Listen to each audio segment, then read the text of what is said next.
Quest presents an unabridged recording of The Distant Hills, an Australian Outback romance, by Lucy Walker, narrated by Taryn Ryan.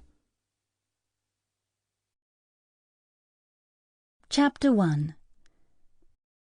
Angela, holding a travel case in one hand and a tweed coat in the other, walked down the gangplank of the small coastal ship onto the long jetty that stretched out into the ocean bay like a mile-long crooked finger. Halfway down that gangway she turned her head to see if Nellie was following her. Nellie was there, one hand holding the rail and one hand holding her case. Angela was forever turning her head to see if Nellie was following her, or even there at all. They were sisters. Angela, the elder, was 18 years old, and Nellie, the younger, was 13. They had come 13,000 miles, first by ocean liner and then by coastal trading ship to this remote and little-known cattle port on the western coast of Australia. They had left England in search of someone who, in the interim between their arranged departure and their arrival in Australia, had died.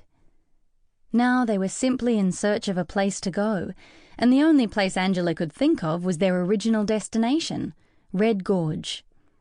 This was the nearest town to the cattle station Naroo Downs, where Aunt Cara Anstey was to have given them a home. They had a little money, what was left after the sale of their mother's cottage in a village in Yorkshire, but it wasn't very much. It had to be guarded with thrift. Angela hadn't any idea what would happen to them now. But she had courage. She had a good reference from her former employers where she had operated a calculating machine in a bank in the town near her home village. She had a sister to maintain and rear, and this very responsibility gave her courage. And oddly enough, a sense of confidence. She was not alone, and Nellie had to be looked after.